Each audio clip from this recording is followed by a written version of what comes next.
Hello दोस्तों, SSC GD के लिए एक्सपेक्टेड क्वेश्चन कर रहे हैं कुछ आज हम। ये इम्पोर्टेंट है क्योंकि देखिए ये रिपीटेड क्वेश्चन है, अलग अलग एसएससी के एग्ज़ाम से में आए हुए हैं। और देखिए क्या होता है कि फैक्ट सेम होता है, उनको पूछने का तरीका बदल दिया जाता है और इस तरीके से नए क्वेश्चन फ्रेम होते हैं। तो क्वेश्चन के साथ साथ आप डिटेल्स को भी थोड़ा ध्यान से सुनिएगा। और ये तो श्योरिटी है कि इसमें से निश्चित ही आपके एग्ज़ाम में क्वेश्चन बनेंगे। ठीक है, तो आइए एक एक करके देखते हैं फटाफट से कुछ शानदार और बेहतरीन क्वेश्चंस। तो पहला है, भारत के सर्वोच्च न्यायालय में के तहत रिट याचिका दायर की जा सकती है। तो देखिए आर्टिकल 32 है, अनुच्छेद 32। इसके तहत क्या है, हमको ये अधिकार मिलता है कि हमारे किसी भी मौलिक अधिकार का अगर हनन होता है या किसी भी मौलिक अधिकार को चोट पहुंचती है तो आप सीधे सुप्रीम कोर्ट जा सकते हैं। ठीक है, और यही आर्टिकल सुप्रीम कोर्ट को ये पावर देता है कि वो अलग अलग कंडीशन में 5 टाइप की रिट जारी कर सकता है। ठीक है, तो ये जो रिट है देखिए इनको देखते हैं। बंदी प्रत्यक्षीकरण है ये, यानी कि हैबिस कॉर्पस, और परमादेश मैंडेमस, निषेध यानी कि प्रोहिबिशन, और अधिकार परीक्षा यानी क्यो वारंटो, और उत्प्रेषण यानी कि सेट्यूटरी। ठीक है, तो ये कुछ 5 प्रकार की रिट जो सुप्रीम कोर्ट जारी कर सकता है। अच्छा देखिए, इसके साथ साथ एक क्वेश्चन और बन सकता है कि भारत के उच्च न्यायालय में किसके तहत रिट याचिका दायर की जा सकती है, यानी कि हाई कोर्ट में आपके लिए क्या ऑप्शंस है। ठीक है, तो देखिए अनुच्छेद 226 के तहत हम हाई कोर्ट में भी जा सकते हैं और वहाँ पे भी रिट दायर हो सकती है। और हाई कोर्ट में एक और चीज़ है, देखिए सुप्रीम कोर्ट में तो आपके सिर्फ मौलिक अधिकारों के हनन के लिए आप जा सकते हैं, लेकिन अगर आपका एक कानूनी अधिकार या संवैधानिक अधिकारों को कुछ चोट पहुंचती है, उनका हनन होता है, तो आपको हाई कोर्ट जाना होगा। और हाई कोर्ट जैसे आप जिस एरिया में रहते हैं और उस वहाँ पे जो जुडिशियल एरिया में जिस हाई कोर्ट का एरिया है वहाँ पे आपको जाना पड़ेगा इसके लिए। तो हाई कोर्ट के पास और ज़्यादा अधिकार है और हाई कोर्ट यूज़ करता है आर्टिकल 226 का। ठीक है, तो ये भी याद रखिएगा। आर्टिकल 32 ये वही आर्टिकल है जिसको बाबा साहब अम्बेडकर ने संविधान की आत्मा कहा था, और most important parts of the constitution ये बाबा साहब ने अम्बेडकर जी ने इनको कंसीडर किया था। ठीक है, तो आगे फिर देखते हैं अगला क्वेश्चन। भारतीय संविधान का अनुच्छेद 19(1)(b) किससे संबंधित है।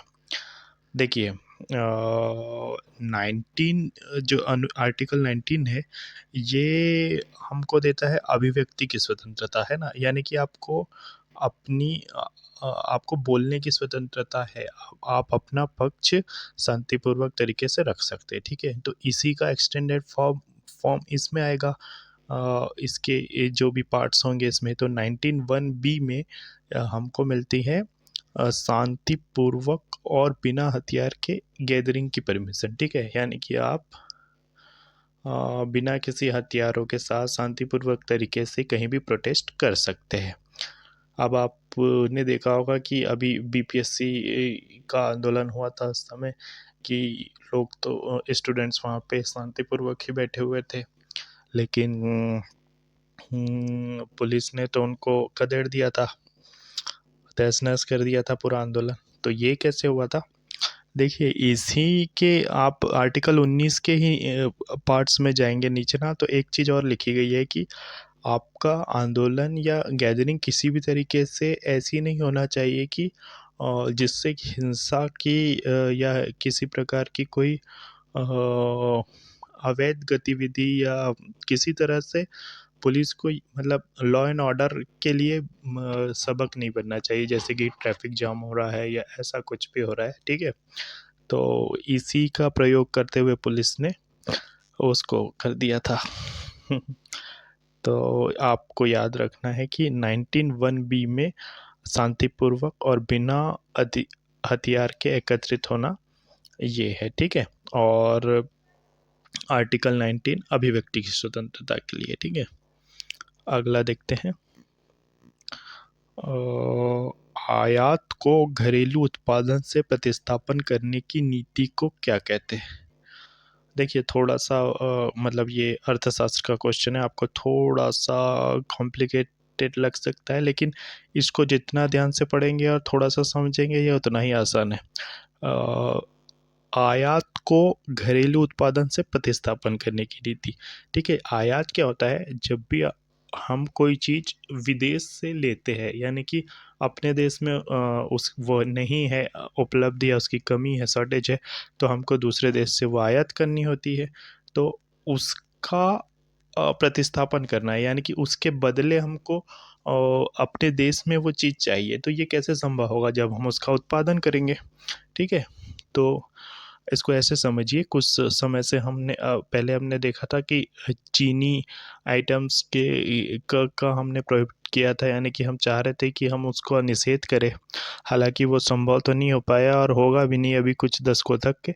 लेकिन उसके लिए ऑप्शंस क्या है? हमको अब इंडिया में अपने देश में अ, उत्पादन करना होगा उन पार्ट्स का या उन चीज़ों का जो कि हम आयात करते हैं। ठीक है, तो आयात प्रतिस्थापन औद्योगिकरण। ठीक है, ये वो तकनीक है, यानी कि आयात को प्रतिस्थापन करने के लिए हमको औद्योगिकरण करना पड़ेगा, ताकि हमारे देश में हम वो चीज़ें विकसित कर सके जो हम बाहर से बुलाते हैं। ठीक है, तो ये टर्म लग सकती है थोड़ी सी कॉम्प्लिकेटेड, लेकिन इसको जितना ज़्यादा आप ध्यान से पढ़ेंगे और इसका मीनिंग समझने की कोशिश करेंगे, आपको ये बन जाएगा। ठीक है, अगला देखते हैं। सिकंदर ने भारत पर किस वर्ष आक्रमण किया? देखिए, सिकंदर का आक्रमण हुआ था इंडिया में 326 ईसा पूर्व में। ठीक है, सिकंदर कौन था? सिकंदर महान के बारे में आप जानते होंगे, बहुत सारी आपने कहानियाँ सुनी होगी कि सिकंदर कभी हारा नहीं। ठीक है, लेकिन क्या हुआ कि भारत में जैसे ही वो एंटर हुआ, तो माना जाता है कि यह आखिरी बैटल था उसका, भारत की ओर वो आया। तो 326 ईसा पूर्व में उस समय मगध का जो एम्पायर था वो मगध में घनानंद था। ठीक है, घनानंद वही जिसको चंद्रगुप्त मौर्य ने हराया था और मौर्य साम्राज्य का के स्टार्टिंग की थी। तो सिकंदर 326 ईस्वी पूर्व में आया था। अब ये कौन था? सिकंदर मैसेडोनिया का राजा था। ठीक है, उधर से आ रहा था ये। आते आते इन्होंने फ्रांसीसी साम्राज्य को पूरा ख़त्म कर दिया। फारसी साम्राज्य पूरा उसको तहस नहस करते हुए आगे बढ़ा। अब ये इंडिया में एंटर हुआ, तो इंडिया में उस समय पंजाब के राजा थे, राजा पोरस, जिससे इसका युद्ध हुआ। अब पोरस हार गए, लेकिन लड़ाई काफ़ी अच्छी से लड़ी उन्होंने।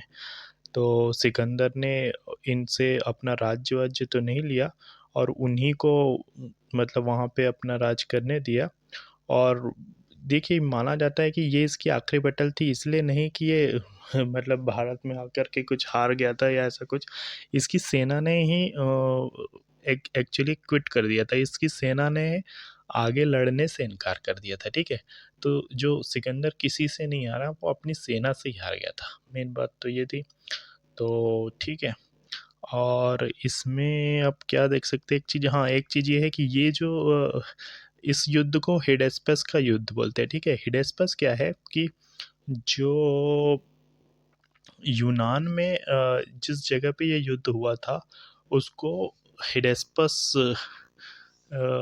हिडेस्पस नदी को यूनानी में कहा गया है झेलम नदी। ठीक है, झेलम नदी को हिडेस्पस कहा गया है। तो ये झेलम नदी के किनारे पे ये युद्ध हुआ था, तो इसे हिडेस्पस का युद्ध कहते हैं। और ये इसके बारे में हमको जानकारी मिलती है यूनानी ग्रंथों से, तो इसलिए हम इसको हिडेस्पस का युद्ध मानते हैं। ठीक है, तो 326 में हुआ था ये, और 325 में सिकंदर की सेना भारत से वापस लौट गई, और कुछ दिन बाद ही ये सिकंदर की मृत्यु भी हो गई थी। ठीक है, अगला क्वेश्चन देखते हैं।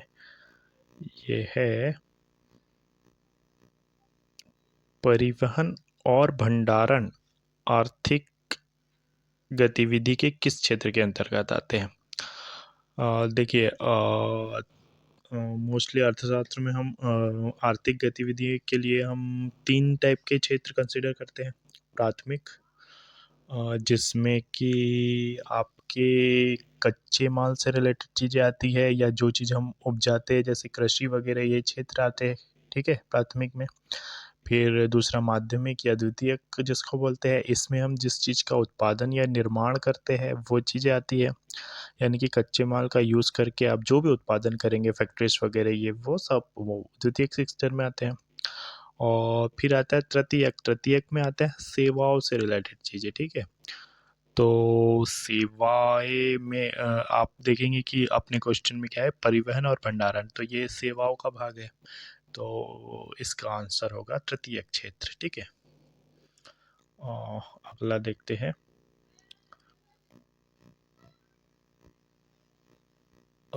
संविधान के किस संशोधन को लघु संविधान कहा जाता है, ठीक है। तो देखिए, ये 42वां संविधान संशोधन है, ठीक है। बात है 1976 यानी कि 1976 की। सरकार थी इंदिरा गांधी की। अब क्या था कि इनको इनके साथ दिक्कत ये थी कि ये बहुत सारे प्रैक्टिकल्स बहुत कुछ करना चाहते थे। अब दिक्कत पड़ती थी सुप्रीम कोर्ट की। ये कुछ भी लाते थे नियम कायदे कानून, सुप्रीम कोर्ट से उनको पड़ती थी फटकार इस टाइप से। तो इनको था सुप्रीम कोर्ट को थोड़ा सा कमज़ोर करना, यानी कि जुडिशरी पावर को थोड़ा सा कम करना चाहते थे ये। और जो विधायकी पावर है, यानी कि जो महान लोग अपने संसद में बैठे हैं, इनकी पावर्स, अपनी पावर को ये बढ़ाना चाहते थे। तो इनने क्या किया, संविधान के हर एक आर्टिकल पे डिटेल में इन्होंने सोचा कि जितना ज़्यादा से ज़्यादा कर सके। अब इमरजेंसी लगी हुई थी, इन्होंने स्टार्ट किया प्रस्तावना से। प्रस्तावना में कुछ नए वर्ड्स जोड़े गए, और इन्होंने देखा कि भी ये बहुत सारे मौलिक अधिकार दे दिया है, तो मौलिक कर्तव्य भी दो। इतने अधिकार देंगे तो इनको कर्तव्य भी देना चाहिए, तो कर्तव्य जोड़े। और ऐसा बहुत सारी चीज़ें इन्होंने जोड़ी, इतना ज़्यादा इसमें संशोधन किया गया। तो इसको इसलिए मिनी संविधान ही कह दिया, ठीक है। इतना नई चीज़ लेके आए कि भैया इन्होंने तो एक और नया छोटा संविधान ही लाके अमेंड कर दिया, ठीक है। तो दो चीज़ें याद रखिएगा, ये 42वां संविधान संशोधन ये हुआ था 1976 में, और सरकार थी इंदिरा गांधी की, और दौर था इमरजेंसी का, ठीक है। अगला देखते हैं, यक्षगान किस राज्य से संबंधित है? देखिए, यक्षगान ये कर्नाटक का नृत्य है। इसमें अलग अलग कथाओं का रिप्रेजेंटेशन होता है।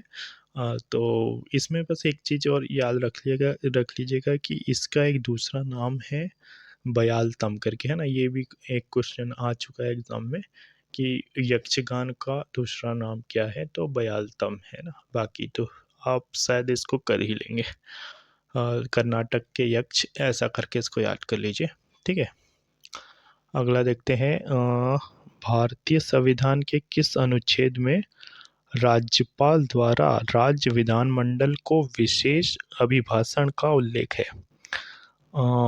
देखिए, जिस तरीके से केंद्र में संवैधानिक प्रमुख होता है राष्ट्रपति, उसी तरह से राज्य में संवैधानिक प्रमुख होता है राज्यपाल। तो आप देखिए, जैसे मान लीजिए कोई गवर्नमेंट सरकार न्यू फॉर्म हुई, नया चुनाव के बाद सरकार बनी, तो सबसे पहले संसद या विधानसभा का सत्र बुलाया जाएगा।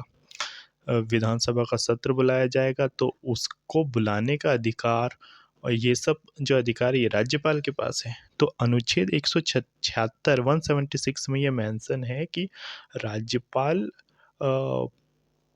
एक तो पहला सत्र, मतलब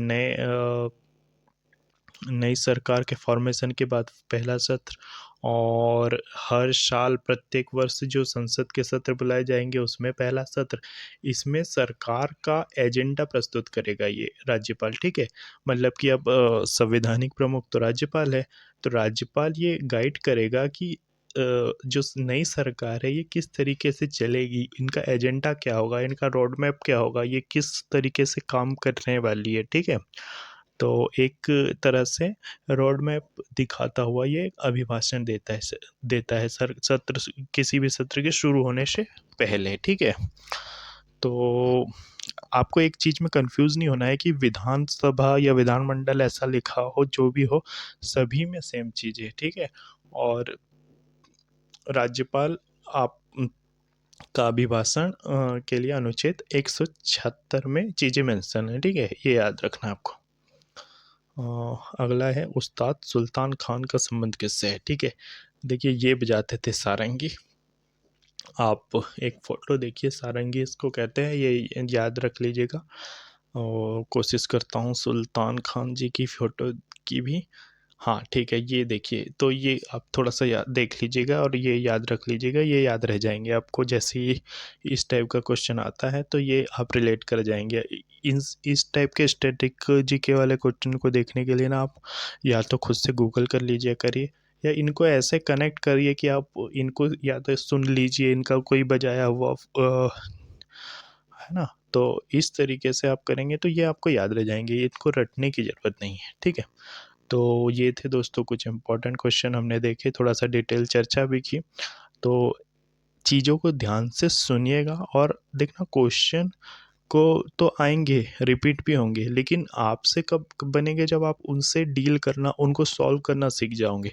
तो एक एक चीज़ों को जब आप बारीकी से आप ध्यान से सुनोगे, देखोगे, तो आप देखना कि वहाँ पे क्वेश्चन आपसे सीधे बनेंगे, और इस क्लास से भी देखना डेफिनेटली आपके पेपर में क्वेश्चन बनेंगे, ठीक है। तो जल्दी देखते हैं आगे और कुछ इंपॉर्टेंट क्वेश्चन, जितना भी हमारे पास टाइम है हम कोशिश करेंगे कि जल्दी से जल्दी इसको कर सके, हमारी तैयारी थोड़ी सी अच्छी कर सके, ठीक है। ऑल द बेस्ट, मिलते हैं जल्दी।